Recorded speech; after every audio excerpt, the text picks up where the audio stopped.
So Margo, thank you so much for coming on to the show again. I always am asking you to be on the show. Have you noticed? Yeah, a little bit. Every week I'm like, Margo, can I talk to you about this? Margo, can I ask you about this? Well, I think what happens is we're chatting on Facebook and one of us asks a question and the other one answers and you're like, oh, we need to do this on the podcast. You give me half my ideas, right? I don't think so, but you Oh, need to ask your viewers or your listeners if they really, if they want to just hear you or if they want to hear you and a guest. They want to hear me with you because you always have something better to bring to the equation. You make me think of something I didn't before. So that's why I keep asking you to be on the show. And also, Margo, there's very few people who understand leather bags in the way that you do, and maybe in the way that I appreciate it. We are a little club unto ourselves. Yeah, there's others out there, of course, but yeah. They're few and far between. So, and of course, today's episode is going to be more lighthearted than the last episode we did together. Definitely.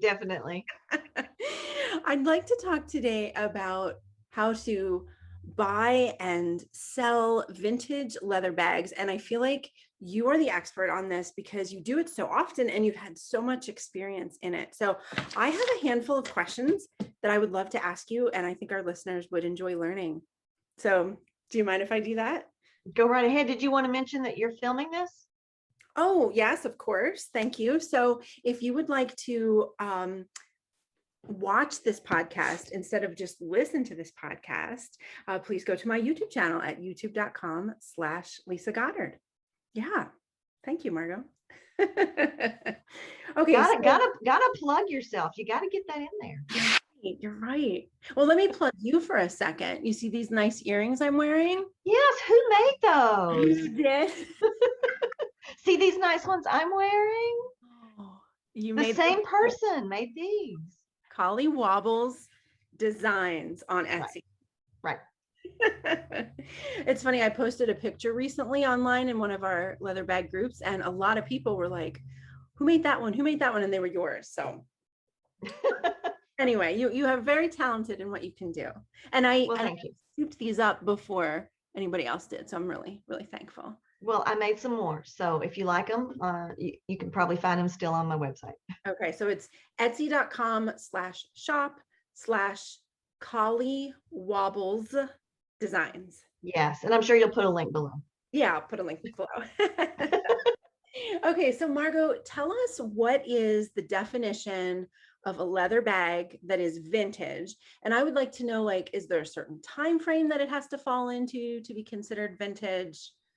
Tell us about that. That's a tough question because, okay, if you're selling on Etsy, they say 20 years is vintage. That's a really short frame of time. That is, most of us can remember 20 years ago, real easy. So I might buy a bag that's 20 years old and sell it on Etsy as vintage, but it really depends. Some of the bags, 1980s and 1990s is considered vintage. For some, you want to go back to the 60s and 70s, and some even to the 40s and the 20s, depending on what genre of bag it is. Mm-hmm. It's just sort of what appeals to you. Anything that's not modern, still in production, at least 10 years old, you can't get something like it anymore, really, that's probably vintage. That's considered vintage. Okay. And I would be curious to know, is there a certain time period that you like best for your vintage bags? Oh gosh. Probably, well, it's different for each manufacturer. Oh. So when we get into manufacturers, I'll sort of tell you when they made these bags and, when that kind of thing. But I really like when I find certain 70s bags, but the ones I'm more likely to carry are probably 60s, 70s, and 80s. Okay. Of like vintage Coach or Dooney. Oh, yeah. Okay. So sorry I'm going off my questions, like off track, but so there are some vintage bags that you love, but you won't carry. Probably, yeah, but because they're not practical. Oh, I see. A vintage Coach or a vintage Dooney is still very practical, I but a vintage 70s bag, and I did a talk on one of those, is it's just not, it's not very user friendly. Some are, you know, it just depends on your style and what you want to carry. Okay. Okay. And how can you tell just by looking at a bag if it is vintage? What do you look for? Um, it's that's a real subtle thing. I mean, I know when I see a vintage Coach bag versus a modern Coach bag, and it's the leather. It's okay. So there's a manufacturer right now. Her name just left me. I can't remember. Her bags are sold at Dillard's, and they're styled off of vintage bags. Oh, okay.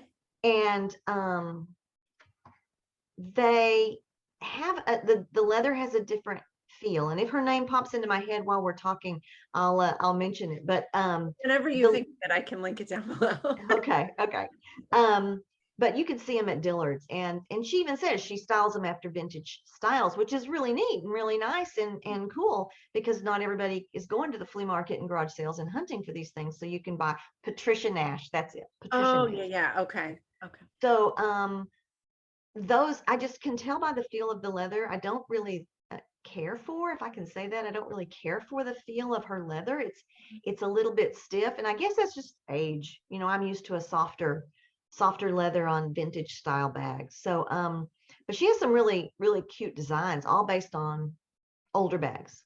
So she's bringing back styles that you can't get anymore, basically. Yes, like the little clasp, what they call kiss lock clasps, and some of the 70s tooled leather looks. Wow. Yeah. So if you like that style, you can get it from Patricia Nash, but I prefer to find the real thing.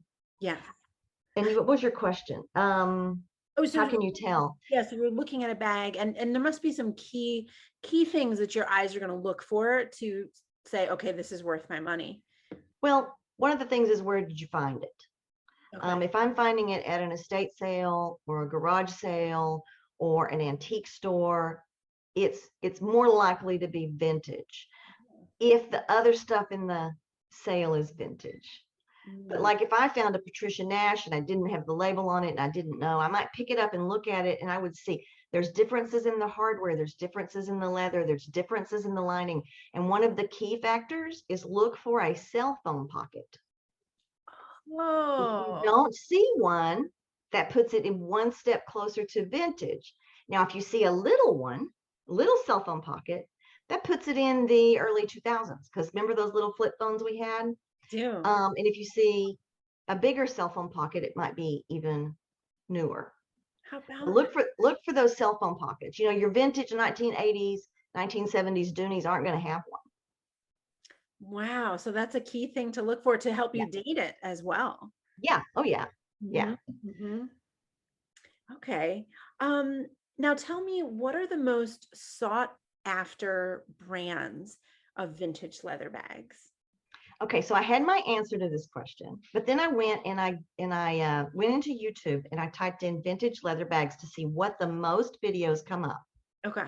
And it agreed with me, and that is Coach. Yes. Coach. Who does not love a vintage Coach bag?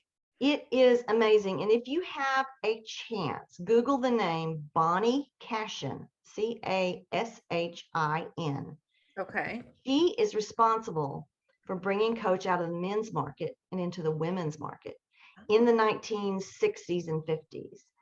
She also brought women's bags from the framed kiss lock purses that you see all of our grandmothers carrying into the sort of crossbody, softer leather bags that you and I gravitate towards today. And her designs were fabulous. And she also brought in that glove tanned leather that we all associate with vintage Coach. That's just that soft, and it's just held up over time. I mean, so many of those bags are still around. So and did she work for Coach? Yeah. Okay. She was a designer. Yeah. And do we know, when you say, did you call it glove tanned? Yes. So do you know what that means? What does that mean? Good question. I think from my reading, and it's a little bit confusing because at first I thought, oh, it's tanning for gloves. For like But I baseball believe, gloves. Oh, well, I'm that's sure. where I ended up. Yeah, it was baseball gloves. That's what I understand. It's not like your hand gloves, but like a baseball glove. But to me, those don't feel like baseball gloves. So I No. don't really know what gloves tanned leather actually means. Okay. So listeners and viewers, if you know, please leave in the comments down below. Educate us what glove tanned is, because Yeah. I would really want to know, because you're right. Vintage Coach bags have stood the test of time. They always look good. They Mhm. also can be restored, it seems like, pretty easily. Like maybe Oh not a yeah. full restoration that I would be familiar with, but like if I were to find an old one, a little bit of conditioning and it bounces right back. It comes right back. Yeah. So Yeah, I love the vintage Coach bag is sort of what brought me into leather bags. yeah. I knew my bucket list was gotta own some vintage leather. And it wasn't my first, but you know, And I mean, they can be, depending on what you're used to spending for a bag, they can be expensive, but you can also find them very reasonably on eBay and Etsy. yes. And you just need to make sure they're authentic.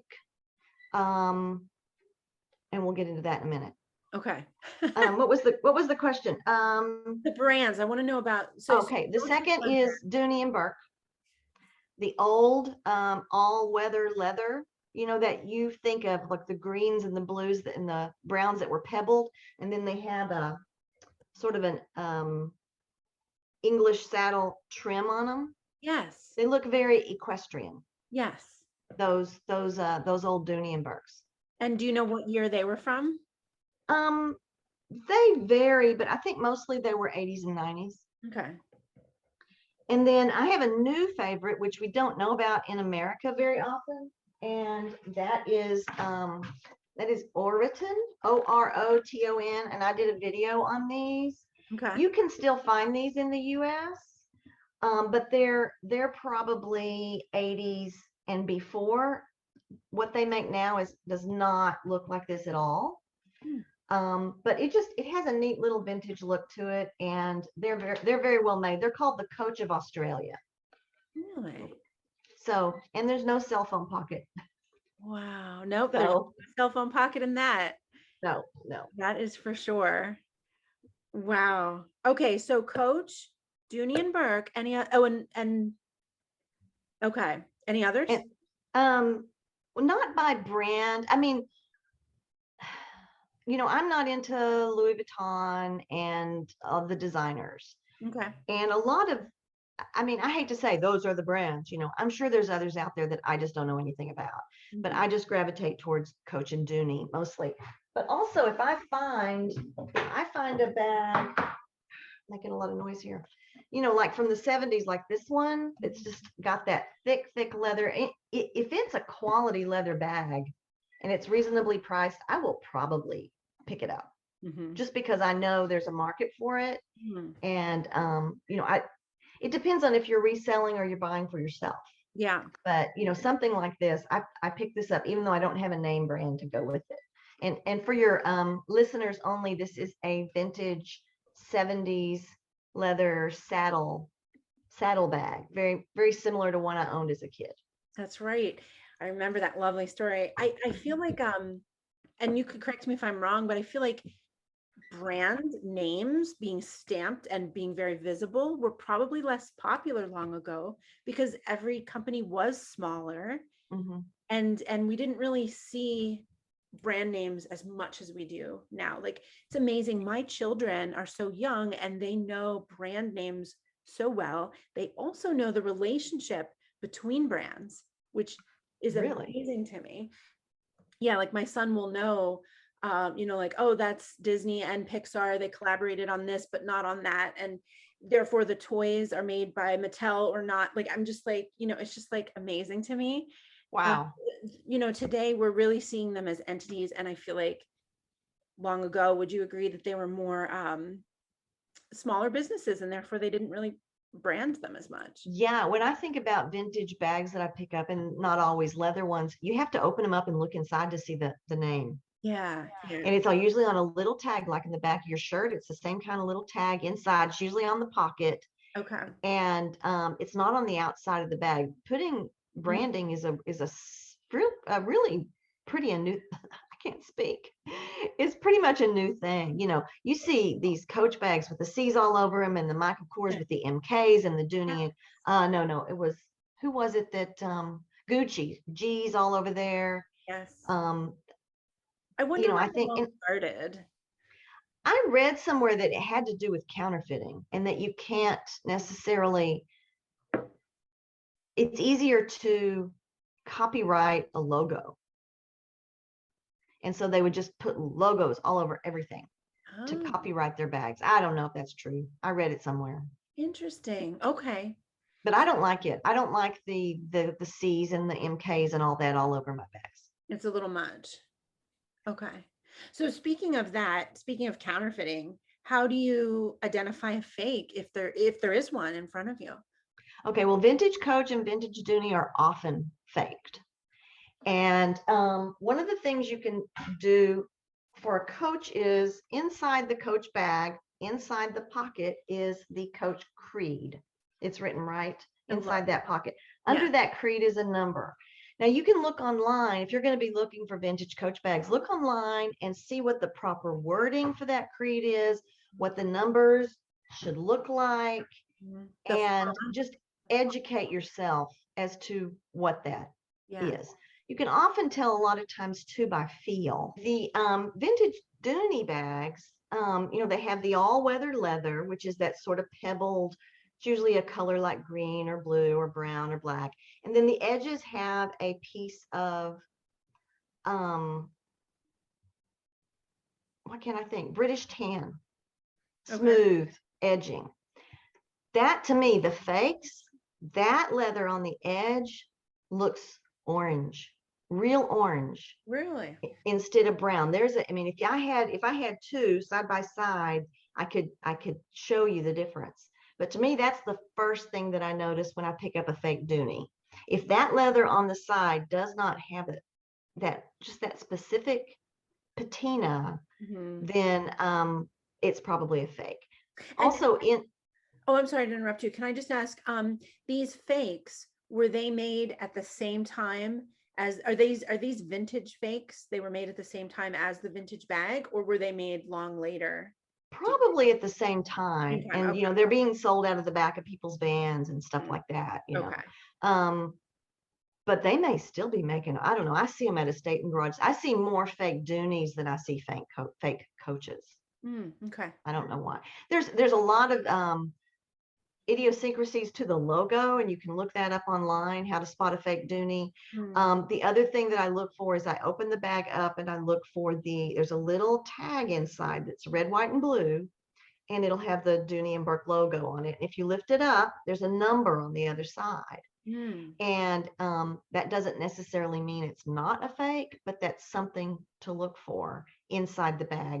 And I have spotted real ones that have that missing because I don't know, it gets lost or it gets pulled out. I don't know. So, and there were some years they weren't putting those in there. So it's not a foolproof way, but it is a good sign that it's a Dooney bag. But to me, the big red flag is that edging leather. What does it look like?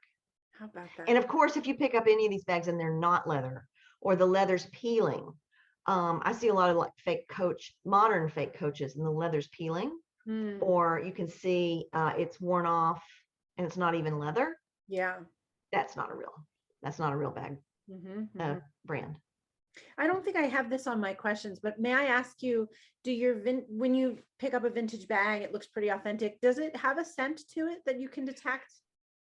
Yeah, that's the nose test. And I was going to talk to you about that. Oh, were you? I'm sorry. Okay. Yeah, no, it's actually there. So your question was going to be, what do I look for when evaluating a vintage bag? Oh, okay. Did we skip that one?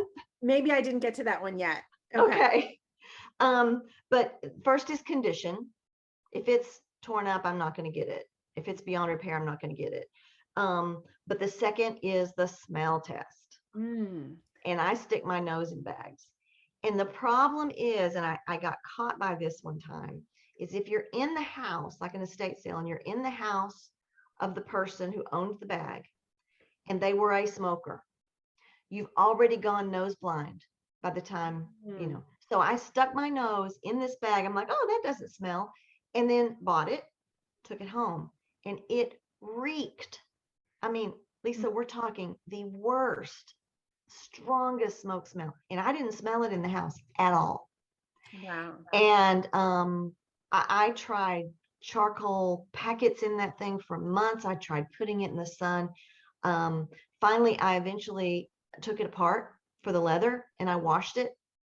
And when I was washing it in the sink, you could just see all that nicotine just flowing out of the inside of the bag. I was What color scrubbing is it. that? Like black? It was brown, dark brown.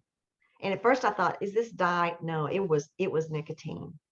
And I had to wash and scrub that leather to get it clean enough to reuse for projects. Wow, that's amazing. So, I mean, the best way to ruin your bag's resale value is to smoke Wow. around it. And sounds like you have to carry with you some coffee beans because you know this, Is right? that neutral? No, I don't. What? Yeah, like between smells, you're supposed like I think the brain can only handle like 5 smells at a time or something, like, and then you have to like reset, clear the clear it out. Oh, And wow. so most like beauty counters where they sell different perfumes and whatnot, behind the counter they will have a little bowl of coffee grounds or coffee beans. They don't have to be ground, they can just be beans. And if you take a whiff of that, it usually then helps you to detect other scents better. So that's what you should start carrying with you, Margo. Interesting. I had no idea. That's a good thing to know. I wonder if that would help absorb smell too. Probably not. Probably not. It would be worth investigating. Yeah. I would rather my bag smell like coffee than smell like cigarette smoke. And Yeah. this was, I actually said, I had the charcoal packet in it for months. And I said, oh, I bet this isn't so bad. And I carried it one night and it was sitting in my lap during a movie.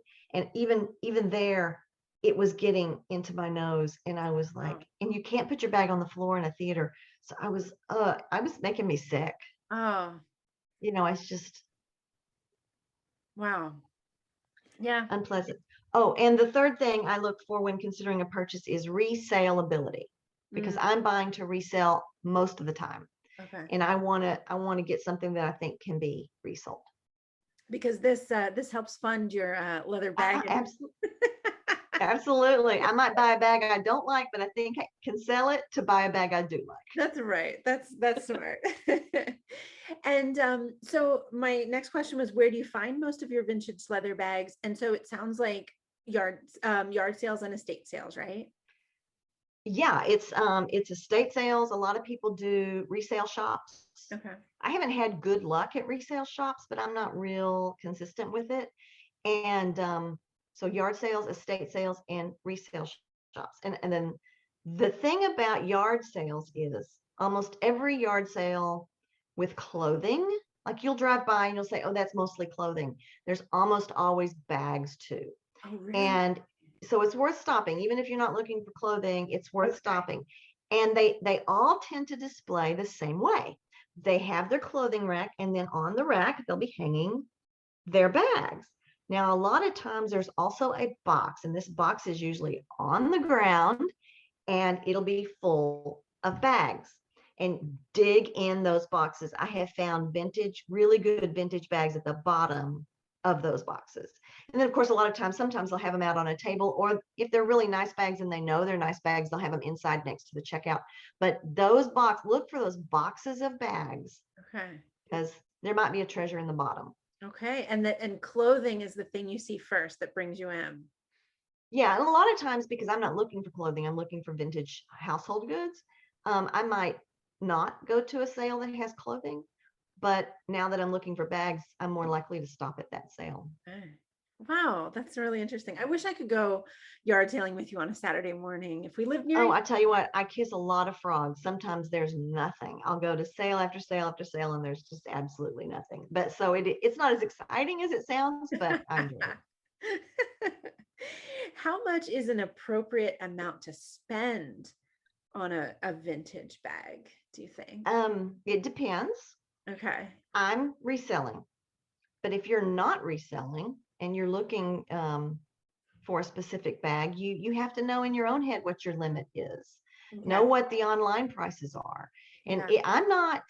I've been known to go on my app and look at, if I see a bag I like at an estate sale, I'll grab it, hold on to it, go find a corner and look online and see what they're selling for. Yes.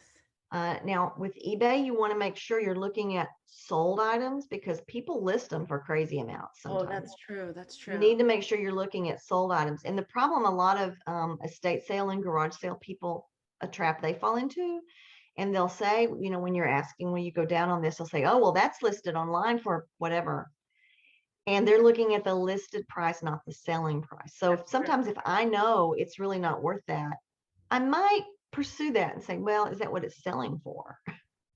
But usually if they're to me, because I'm reselling, so I'm wanting to pay a lower price. So usually if they start out to me saying, well, online, that's this much, I know I'm not going to be able to get that bag because they've already done some research on it. And you're going to pay more at an estate sale than you would at a garage sale. You're right. The The estate situation. sale people, they're more educated and they are more retail. But if I found a vintage Coach bag for $20, I'd buy it. If it was in good condition, $20 is a good price. Probably sell that Coach bag for 40 or more. But I'm cheap. I'm buy low, sell high, that kind of thing. Yeah. Yeah. That's important. But sometimes I found them for $5, Incredible. believe it or not. And that would Yeah. probably be the garage sale, the yard sale, because those people Yeah. they just want to get rid of their They stuff. just want to, yeah, they don't have any idea. Sometimes they don't even know what they've got. Yeah. And they're just grateful that somebody's taking it so they don't have to fill their trash. It works Yeah. out, Yeah. everybody is happy with the end result, hopefully. Yeah. I would always rather find a good bag at a garage sale than an estate sale, but I'm more likely to find them at an estate sale. I'm so grateful for people like you, though, who are making available to the world these beautiful handbags that cannot be replaced, cannot be found.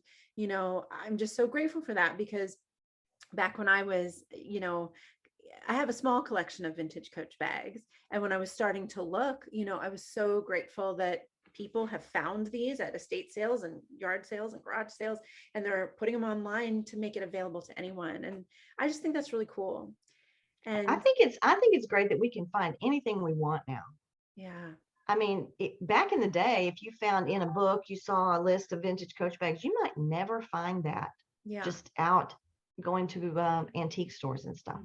And it's, now they've always been in these people's closets. They've just been sitting there. I keep thinking about my town going, how many wonderful bags are just sitting in all these people's closets? Right. Just waiting to be found. Yeah, that's so cool. And Margo, I think I might have told you this before, but whenever I go to a museum with my family, oftentimes there'll be a little scene, in the museum, and there'll be a leather bag in the scene with the mannequin or whatever. And I'm always checking that out. What's that? You want to touch it. I do. And sometimes you can, sometimes you can't. And also I feel like another group of people that want to buy vintage leather bags is directors for school plays and professional plays, because they need to have access to that stuff. I know the university I went to, underneath one of the dormitories, they had a huge closet of clothing that had all been in different plays over the years, and you could rent anything, for Halloween or whatever. And it was so cool. And there was a leather bag section, just all vintage leather bags that had been used in different plays. And you couldn't buy them, but you could rent them and take them home. Well, I've sold some things to movie sets. Oh, the yeah. the set directors or the set designers will buy off of Etsy a lot. And they have a tell. They'll usually text me and say, can you ship this right away? It's for a movie. Or can you get this out on my FedEx account overnight? Really? And that is almost always a movie or a commercial or some sort of filming issue. And I recently sold a vintage hippie type boho leather bag to a film set. It's always exciting. That's so exciting. Were you able to ask questions so that you'll know what movie it is? And you I did. I asked what movie it was. I couldn't find anything about it online, or very little. So I'll just wait and see, what it is when it comes out. and then look for that bag. And then you look. Yeah, I did. I sold a leather portfolio folder to, I think, the movie Hidden Figures. Okay. No. This one was the Green Book. Okay. I don't know if you heard of that one, No. but it was called the Green Book, and it had one of the actors that was in Lord of the Rings was in it, and there was I really couldn't spot it specifically, but I spotted the scene where it probably would have been. If I could have gotten in closer, I could have said that is or isn't the one I sold them. That's so neat. But yeah, they look online. So then did you, just sorry for this little thing, Yeah. but I'm curious, did they you shipped it with their FedEx account? Mhm. Wow. So they told you their information so that Mhm. it would just go faster. Yeah. That's so cool. Yeah. Wow. That's neat. That is so, so neat. That's just one of the fun things. Yeah. Okay. So here's my next question. Under what circumstances do you decide to help a vintage bag out with some sort of restoration, whether that be a conditioning product, a cleaning product, or even like leather paint? Do you do Okay, I've any of never that? used leather paint. What's Never that? used it. I've never used leather paint. Okay. But almost all of them get a wipe down with leather honey or some other cleaner. Okay. And if you buy leather honey, be sure you dilute it, read the directions. And there's leather honey cleaner and there's leather honey conditioner. They're two different things. You get the cleaner, it's a concentrated. And then they all need a drink. They all need a good drink. And I use Phoebings or Chamberlain's. Oh. What was that? What? What was the first brand that you mentioned? I'm not. Phoebings, Fiebings, and Okay. it's Phoebings Aussie, Aussy, like Australian. Phoebings Uh-huh. Aussie. Uh-huh. That was actually recommended to me one time when I saw a leather company that was selling leather bags at an art show, Hmm. and they had a great feel to them. I said, "What are you doing with these?" And they recommended leather honey and Phoebings. How about And then that? I know a lot of people that use Chamberlain's, Yes, of and course. I use it on my saddleback bags. Wow. Wow. Okay. So, and they all need a good vacuum inside because Yeah, all yeah. the lint and everything gets down in the seams. And Yes. yeah, so I vacuum all of them. I try not to get them if they need much more than that, a vacuum and a clean and a Right. drink. Yeah. Okay.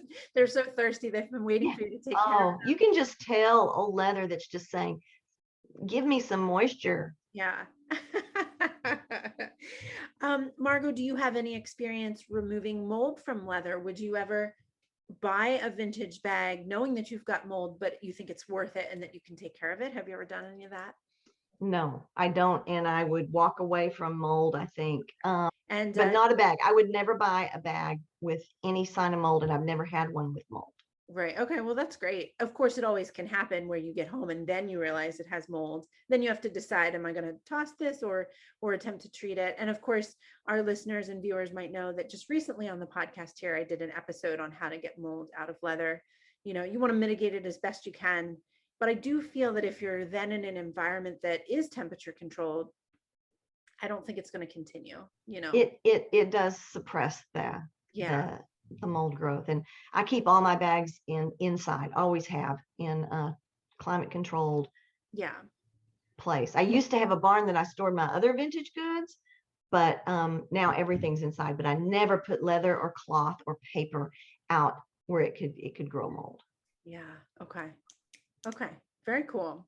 Try to avoid that problem. Yeah. Yeah. You're so right.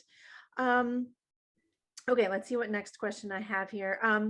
Oh, do you have any experience repairing stitches in leather? Like if the threading is coming apart, is that a deal breaker for you, or will you still buy it and attempt to repair it? I can repair that, and I like to go in. I like to match the thread. So if it's a thinner thread, I'll use a thinner thread, and sometimes you can use like a quilting thread or an upholstery thread. Depends. You can go to the fabric store and look at all the different thread, but you want to go into the existing holes with the saddle stitch, Yes. and just restitch it into the existing holes. Not try to do it on a machine or anything. Just do it by hand. And usually it's a section, a small section. And I had a bag recently that if it hadn't sold as it was, I would have fixed that stitching, but it sold right away as it was. Wow. Okay. Wow. Very cool. And do you have any experience repairing the hardware on a leather bag? I don't know that I've ever done it, but I could do it. I I have rivets and leather scraps and D-rings and stuff like that. I don't know that I'd tackle a zipper unless it just needed to be restitched. Mm-hmm. But I'm not scared too much by that. If the zipper slider was broken, if the zipper was just couldn't work, I probably would pass on the bag. I don't know. I might try. I don't know. Yeah, I it haven't. depends on the price, Yeah, I haven't run across too much. But if it's priced too much and I can't get the zipper to work, I might go up to the people running the sale and say, the zipper doesn't work. Will you go down on the price? Yeah, yeah. Stuff like that. That makes sense. Okay. What techniques can you share for successfully selling a vintage leather bag online? How do you do that successfully? Okay, well, the first thing, and Danae said this, good pictures. Yes, yes, yes. Good pictures. You have to know your product. I mean, you have to know something about Coach bags and something about Dooney bags. And if you pick up a brand that you don't really know much about, but you think, hey, this might sell, it's I did that recently with a straw bag that I picked up, a vintage straw bag, opened it up, saw the name, sort of Googled it real quick. Yeah, it's a known vintage brand, brought it home, did a little research, and was able to figure out the price and all that. But I didn't know much about the bag before I bought it. Yeah. I just knew it had some vintage value. But good photos, research, very detailed descriptions, Mm-hmm. and don't omit the flaws. Go ahead and write them in there. And some bags will sell with the flaws. I know. I'm more likely to buy from a seller who is so kind to zoom in on the tiny flaws and list everything, because I think I'm buying from a person who is very detail oriented, that it looks like they're being completely honest. So it makes me feel more secure and I'm more likely to buy in that case. And a flaw to one person may not be a flaw to somebody else. Mm-hmm. For instance, if I have a bag that's snuck into my collection and it has the smell of smoke, a smoker might buy it. You're right. So it might not bother them. Right. Mm-hmm. Yeah. Mm-hmm. So just disclose those things and do your best to make repairs. But if it's there, put it out there, and that way everybody knows where everybody's at. Yes. Yep. Better to be honest. Okay. And then I also want to know, Margo, what's your favorite non-bags? We're not talking about bags, but leather item that you found. Okay. Well, I'm going to publish when this goes on to, when you publish this podcast, Mm-hmm. I'm going to publish a video that is all about things I use around my house that are leather that may have had a different use in their former life. But the most unique thing I've ever that I own that I just can't part with is this. Oh. And if you want to know what this is, yes. Okay, for your listeners, it's a tube. It's leather. It unbuckles. I'll go ahead and unbuckle it here for you to see. And it opens up and unfolds. And it has a little place at the bottom to store something. And it's labeled. It says Kirby Beard, and it's out of England. Brushes and razors? Nope. It's got some real. I look at these things and I think, wow, they put all this detail into a utilitarian item. It's got embossing here next to the buckle. It's got a cute little buckle. So it's obviously made to travel. Okay.